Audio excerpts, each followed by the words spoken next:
Alright, what's up you guys? So on today's video, I'm gonna show you guys what to expect when you guys want to wire up your radiator fans onto a switch. Now I have the fans on high because there's two speeds, there's low and high, and on this video I'll explain to you guys which wires you're gonna need to mess with in order to make the fans go on high.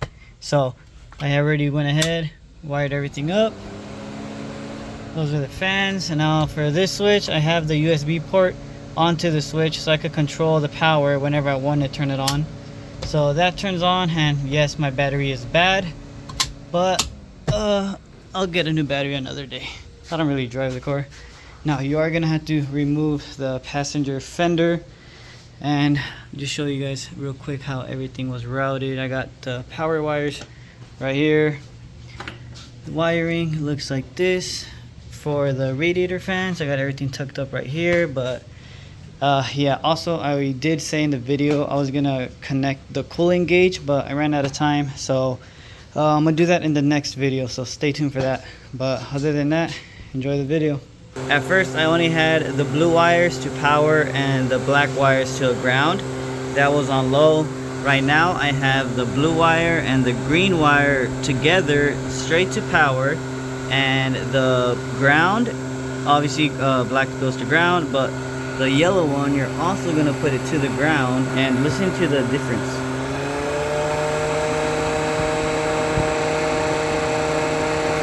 Off, on, off, on. So there we go. We found out which wires makes the fan go on high. So you want the blue and green wire to power, and you want the black and yellow wire to the ground. And that's it. So now we know what color does what. So now we just got to start wiring everything up, and I'm not gonna bore you guys. I'm gonna just go ahead, wire it, and then I'll show you guys how I did it and how I routed it. After all that's done, then we'll just start wiring it up to the switch panel in the inside, and then we'll do the cooling gauge obviously. But yeah, I'm gonna just go ahead and start wiring. This side doesn't click, but it's all the way in. I couldn't find a hole on the firewall, so I had to go a different route. I'm eventually going to take everything under the dash completely out, as in the blower motor, the hoses, and all that, but that's for another video. But yeah, I couldn't really find anything on the firewall, so then also I took the fender off. So I originally made a hole right here thinking I was going to put the wire through here, but I couldn't put a grommet on there. I don't know if you can see, but it's pretty thick in there. And if you guys know about grommets, there's a little groove in the middle, and the groove is what catches the edge of wherever you made the hole. But this guy is too thick. There's layers stacked on top of it, so that didn't work out. If I were to put this wire in here, it might cut it, and it's a power wire, so power and metal, no good. So I had to find a different route, and that's when I just decided to poke a little hole through where the harness is at. So just poke the hole with a screwdriver, and wire came right out under the dash and came out right through there. Got the wire. There's a little gap right here, so I'm gonna just push it through here and then just grab it from there, and that's pretty much it. Kind of changed my plans. I'm routing it the same way. The only thing I'm changing is I'm not going through here. I should have just done this to begin with.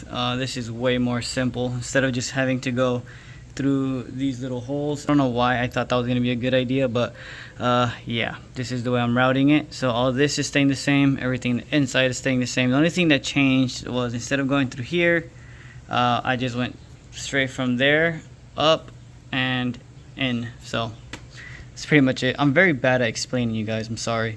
But yeah, also if you guys are wondering or thinking why I didn't just put it through here, for one, I just ghetto rigged a vacuum line into a grommet because I don't have grommets this big. So another way you can make a homemade grommet is get a vacuum line, cut it in half, and then just cut it to the length that you need.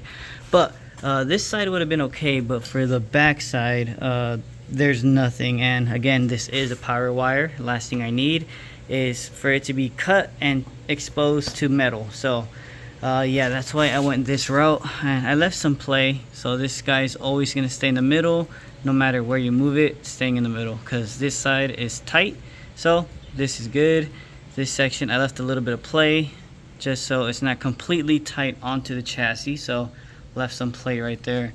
Still got to put 1 or 2 more clamps right here. I don't know about this one because the fender might hit. So if anything, I'll take this off and I'll just zip tie it to right here. Just go ahead, put some lume on this section of the wire. That way it looks nice. That way when it's in here, it looks nice and you don't see a red wire. So I'm gonna put some lume on that and then just put the bullet connector and it should just go right in. So I'm gonna do that off camera, and then next one we'll be doing the ground. Power wire has been routed and connected already, so that one goes to right here to the blue and green wire. Now we're gonna work on the ground. Also, I left everything pretty loose because I'm waiting to have everything routed. Once I see everything's laid out the way I want it to, then I'll start putting zip ties so it could be tucked in. But now we're gonna work on the ground wire. So I just went ahead and put a little bullet connector right here on the end. Now we're just gonna connect it and then we're gonna route it to this bolt onto the chassis. I routed it the same way as the power wire under the coolant reservoir, like right here in the back area, and you're gonna go under, and then that's it. Got the ground made. I just went ahead and put some lume on it, and this is what I was telling you guys about, to put some heat shrink on the ends, because if you don't, it's gonna look like this, very ugly. So just get a piece of heat shrink and put it at the end and it'll look way nicer. Now the heat shrink you need to get is these types. It's like way bigger than your average heat shrink, like this size.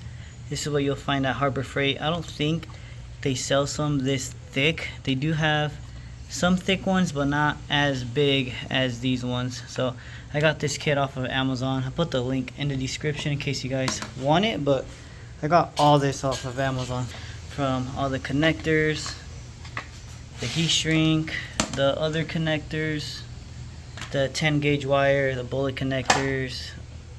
Also, I got this off of Amazon, so if you ever make a hole, this cuts off like all the edges from it being sharp or whatever. Now for the switch panel, we're gonna have to be putting some inline fuses, which these are also 10 gauge, but we'll get to that in a bit. Right now we just gotta finish up this ground. Now we know how it's gonna be routed. Went ahead and took this little 10mm off right here that is holding this piece, and we're just gonna connect this guy right there, put the bolt back in and just connect it, and all that is good. Then we'll be able to start zip tying everything, because everything would be laid out as it should. So I'm gonna just go ahead, do all that, and then we'll start going to the last wire, which is the power wire from the battery to the switch panel. Go ahead, put a little zip tie here, here, and right here in the middle. So all this is tucked away. All this is tucked away as well. So everything is done for the power wire and for the ground. So now I got to work on the other power wire that goes from the battery to the switch. So I'm gonna do the exact same thing. I'm gonna just get a wire and put it from here. Gonna make the hole a little bit bigger so I could push another wire through there, grab it from the same place, and extend it to the center console. That's it. Once I get the length, I'm gonna go ahead and just put another bullet connector like I just showed you guys. These ones, just gonna put a bullet connector right there and start wiring up the switch. Do all that off camera, and then the next clip I should have the switch panel with me, and then we'll go from there. Alright, we're gonna start working on the switch panel now, and I just realized I was supposed to wire everything up individually.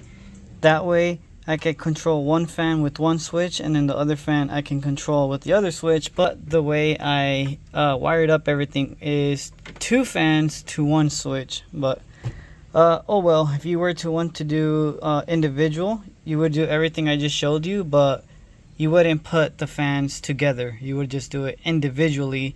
So realistically you would have 4 wires instead of 2. So yeah, I'm gonna tell you guys that in the beginning of the video, because I think I said that I was gonna put 1 fan on each switch. But anyways, well, I got everything all wired up.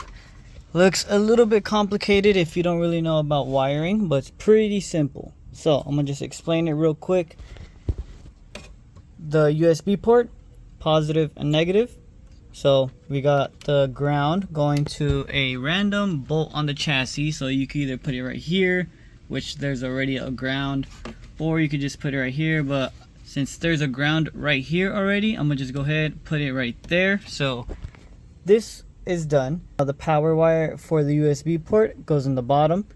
Top one is a inline fuse, and at the end of it is the power wire that goes to the battery. So this is a separate wire that goes to the battery than the fan. So the fan has another power wire that goes to the battery, but we'll get there in a bit. Right now we're talking about how we connected the USB port onto a switch. So again, ground onto the chassis, and we put the positive side onto the bottom of the switch, and at the top one we put a wire that goes straight to the battery. Now for the fan, same situation.